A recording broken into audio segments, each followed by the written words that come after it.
Bonjour. Et aujourd'hui, je vais vous faire une présentation assez rapide. Les sujets que je vais aborder, c'est comment intégrer dans les gabarits d'agence la nouveauté de la version de Revit 2025, c'est-à-dire les jeux de feuilles. Il faut savoir que ça, c'était vraiment un sujet qui était très demandé parce que nous avions toujours les histoires de pouvoir faire à chaque fois un classement, soit par rapport à un permis de construire, soit par rapport à une étape avant projet détaillé, constituer des dossiers pour l'impression avec les cartouches adaptées, etc. Et c'était toujours un petit peu aléatoire. Alors que maintenant, on a cette nouveauté qui consiste à pouvoir avoir d'abord déjà des feuilles séparément, et puis après faire un classement, créer un jeu de feuilles et intégrer à chaque fois un jeu de feuilles pour une présentation X. Et voilà, aujourd'hui, ce que je vais faire, parce que évidemment, je n'ai pas les temps ici, et ça, je l'ai fait dans les formations sur place, dans des agences et à la demande, parce que les gabarits des agences peuvent varier d'une façon très, très radicale, je veux dire. Ça dépend du type des programmes, ça dépend voilà, des équipes, si l'équipe, le nombre de personnes qui interviennent, etc., etc.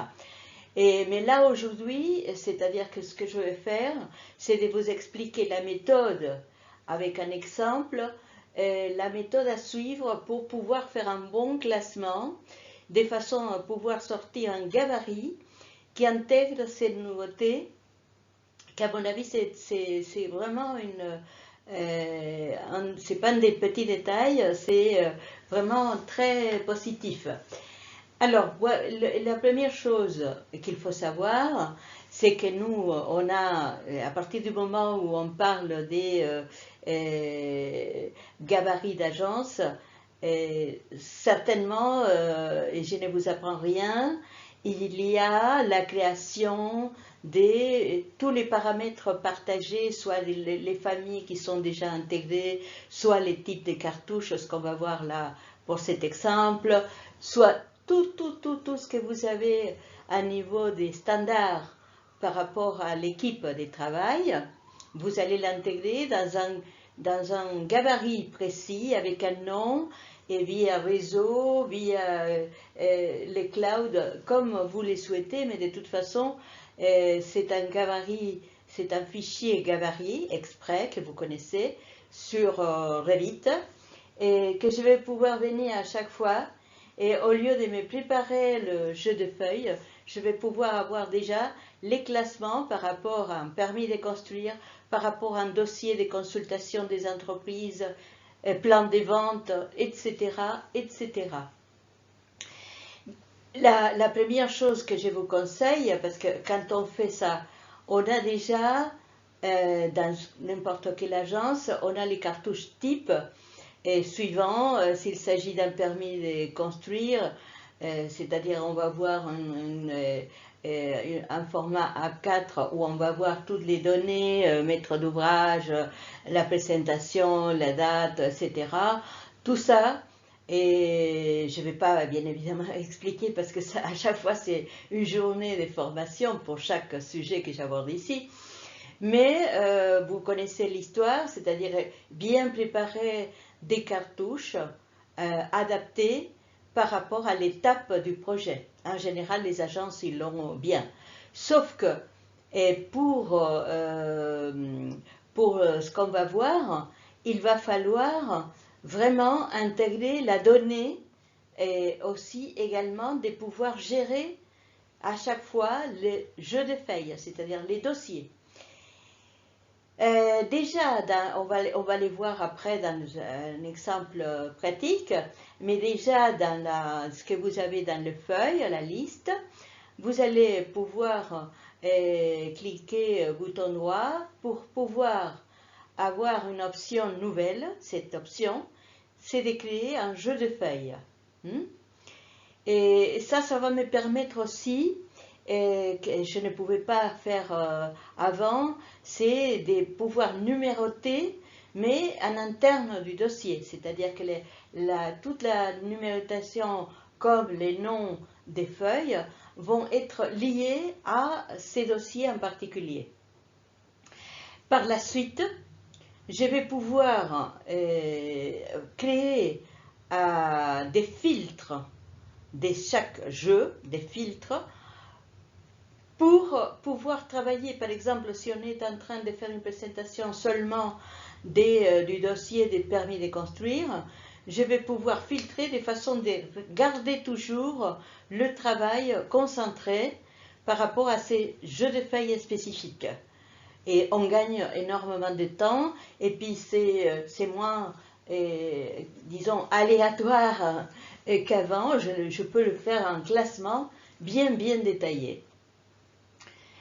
Et je peux aussi également activer, par exemple, à un moment donné, les dossiers pour la consultation des entreprises, et par la suite activer un autre dossier, c'est-à-dire dans le gabarit, je vais pouvoir avoir ces filtres comme option. Et bien évidemment, tout ça, je vais les rajouter comme des options qui vont venir juxtaposer à tout ce que vous avez déjà dans les présentations classiques. Alors, la première chose à savoir, c'est où se trouve cette nouvelle option. Vous avez les feuilles, vous connaissez. Dans la feuille, vous pouvez toujours clic droit, nouvelle feuille. Et là, maintenant, je peux dire nouveau jeu de feuilles. Ensuite, je vais avoir ces nouveaux jeux de feuilles organisés avec des dossiers. Et là, j'ai mis par exemple un dossier que je nomme. Ça, je les nomme, je les donne un nom. Et ça, il n'y a pas de mystère. Je les mets dossier DCE et dossier Tartampion. Et voilà. Et ce qui est important, et je reviens là-dessus, c'est de pouvoir aller directement dans les paramètres partagés et rajouter ces nouveaux paramètres, et je les donne un nom, que c'est un paramètre évidemment de texte, et en général on les positionne à niveau des occurrences et pas à niveau des types, parce que c'est plus pratique par la suite. Et là, si vous voulez, je vous montre, j'ai ouvert la famille où j'ai les cartouches. Là, c'est les cartouches. La famille cartouches où j'ai mon format DCE. Ces formats DCE, je vais avoir des paramètres. Bon, ça dépend ça dépend. Je peux avoir 10 000 paramètres. Mais ça c'est pas l'objet aujourd'hui. Moi, ce que je veux vous dire, c'est que vous rajoutez actuellement un nouveau paramètre qui va vous guider dans la sélection des dossiers des feuilles. Et là, vous voyez que j'ai inséré ces nouveaux paramètres que j'ai nommés dossier DCE, c'est-à-dire que je sais déjà que tous les textes, tout ce que je vais faire, plan de détails, plan rez-de-chaussée, premier étage, coupe, façade, et ainsi de suite, je vais l'avoir toujours par rapport à ces dossiers. Alors, il y a une manipulation que vous connaissez, c'est que je dois faire venir, dans mon projet, je dois faire venir une feuille où je vais insérer ces paramètres, mais comme des paramètres des feuilles. Et vous voyez qu'il y a un point d'interrogation. Pourquoi? Parce que Tant que je l'ai inséré déjà les cartouches sur Revit, mais qu'est-ce qu'il attend Revit? Il attend que je lui dise si c'est un paramètre des feuilles ou si ça va être un paramètre de projet. Et bon, ça, je pense que vous les connaissez. Mes paramètres des projets, ça va être tout ce qui est fixé, par exemple les maîtres d'ouvrage, des données qui sont les équipes, les bureaux d'études qui interviennent, tout ça c'est fixé par rapport au projet. Et je vais avoir des variables, et ces variables, je vais pouvoir les faire jouer feuille par feuille. Donc l'intérêt ici, c'est pour ça qu'on l'a fait, c'est de pouvoir jouer avec ces nouveaux paramètres feuille par feuille, de façon de pouvoir faire un classement. Vous voyez là, je l'ai dit, je fais venir ces nouveaux paramètres, et ces nouveaux paramètres, je les mets en occurrence, et je les mets dans les paramètres des feuilles. À ce moment-là, les points d'intervention que j'avais sur Revit, je vais pouvoir taper, par exemple dans ces cas-là, j'ai mis premier étage, n'importe quoi, pour vous montrer justement la possibilité là de pouvoir gérer cet aspect. Et là, vous voyez l'exemple aussi sur une autre modèle de feuilles, et je peux faire la même chose avec rez-de-chaussée, etc.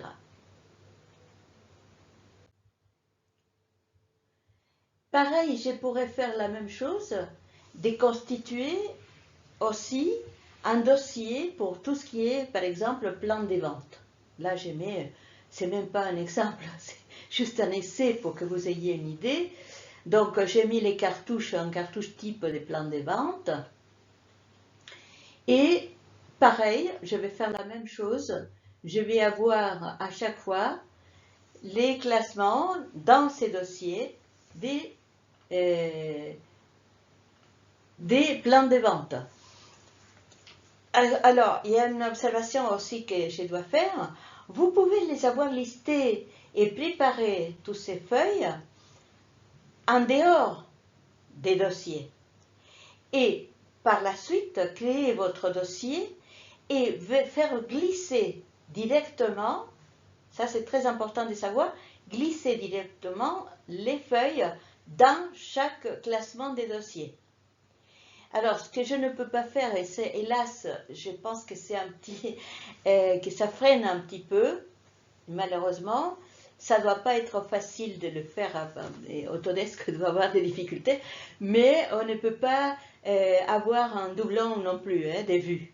Les vues restent toujours, soit je fais la copie de la vue, la copie avec détail, copie sans détail, et puis je peux à nouveau l'insérer, mais je ne peux pas d'office avoir doublon des vues dans différentes feuilles. Voilà, là je vois à gauche, je vois que j'ai constitué les dossiers, j'ai rajouté mes dossiers, j'ai mes dossiers dans les cadres de mon dossier DCE, dans les cadres de mes plans de vente, et je peux avoir aussi au-delà, je peux avoir par exemple des feuilles qui sont des feuilles de travail pour imprimer aussi, par exemple, quand je fais les études finition au sol, je pourrais avoir une feuille spécifique qui n'est pas intégrée dans le jeu de feuilles, bien évidemment, comme avant je les faisais. Voilà, ça c'est la même chose. Là, je vous montre, sont déjà intégrées dans les DCE les feuilles que je vous ai montrées, et dans le plan de vente, exactement la même chose, c'est-à-dire les feuilles que j'ai intégrées. Quand je modifie par la suite l'arborescence par rapport à ces gabarits que je suis en train de construire, pour l'instant, ce n'est pas un gabarit. Parce que justement, j'ai pris un exemple pour vider après le projet et créer mon gabarit. C'est ce qu'on fait habituellement. C'est plus facile de le faire comme ça que d'une façon théorique, en abstrait. Donc là, je vais organiser l'arborescence, la nouvelle arborescence, mais maintenant, je vais intégrer chaque dossier. Alors, comment je fais? J'ouvre la nouvelle arborescence, je vais dire de créer une nouvelle arborescence qui va être par rapport à qui maintenant? Cette nouvelle arborescence, elle va être par rapport au jeu de feuilles. C'est-à-dire que je vais trouver vraiment le classement déjà préparé dans l'arborescence. Et ce que je viens de vous dire aussi, c'est que je vais pouvoir créer des filtres qui vont donner la possibilité de pouvoir gérer, par exemple, un jeu de feuilles en particulier, filtrer un dossier, par exemple, les dossiers de consultation, et garder juste ça pour les travails. Voilà, c'est ça. Et pareil, je pourrais faire le jeu de feuilles avec d'autres filtres.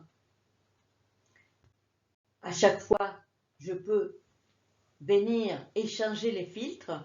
Et c'est important que tous ces jeux de filtres soient déjà intégrés à votre gabarit, de façon que la personne qui travaille à un moment donné seulement avec le permis, par exemple, il va pouvoir venir filtrer et il va voir seulement ces feuilles d'impression liées à son objet d'étude particulier.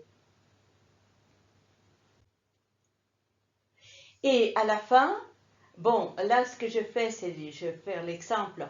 Après, bien évidemment, si vous prenez un exemple de l'agence, après, et je ne vous apprends rien, j'imagine, c'est de vider tous les dossiers du contenu, garder seulement aucun aspect des modélisations, garder juste au niveau, bon, les plus généralistes possibles, et tout ce qui va être en permanence pour pouvoir l'utiliser comme gabarit. Donc, j'ai l'enregistre, mais cette fois-ci comme gabarit. Une chose, un petit détail, mais n'oubliez pas quand vous faites ça aussi de purger, s'il vous plaît, les fichiers. J'insiste là-dessus, parce que purger va vous permettre d'enlever plein des objets insérés qui sont gardés en mémoire inutilement pour un gabarit. C'est pas très bon. Voilà, après je vais pouvoir directement venir ouvrir ces gabarits dans un projet et je vais avoir déjà mon classement ainsi que mes filtres. Et voilà, et c'est tout ce que je voulais vous dire. J'espère que ça a été d'aide à la production pour vous. Moi, je suis sur la production et tous mes sujets sont liés parce que c'est par rapport à l'expertise que j'ai dans le travail et moi-même des 30 années, puis la formation. Vous voyez, j'ai reçu même les prix d'excellence. J'étais honorée en 2021 Autodesk par rapport à mon travail comme exercice comme architecte. Et également, bon, j'ai fait pas la tour du monde, mais presque, dans des agences en France, à l'étranger, pour aller faire du conseil et des formations, toujours des logiciels Autodesk, parce que c'est là que j'ai toute mon expertise, mon expérience depuis toujours. Et là, actuellement, bien évidemment, je vais développer des modules spécifiques pour la version 2025. Navisworks Manage aussi pour la version 2025. N'hésitez pas à venir si vous voulez me consulter, même si c'est ponctuel. Je fais pas du commerce avec ça, c'est une passion. Donc la passion aussi de transmettre, c'est pour moi un objectif qui a été toujours avec un 100% de réussite à l'arrivée. Donc je reste à votre disposition, à votre écoute et je vous dis à la prochaine. Merci.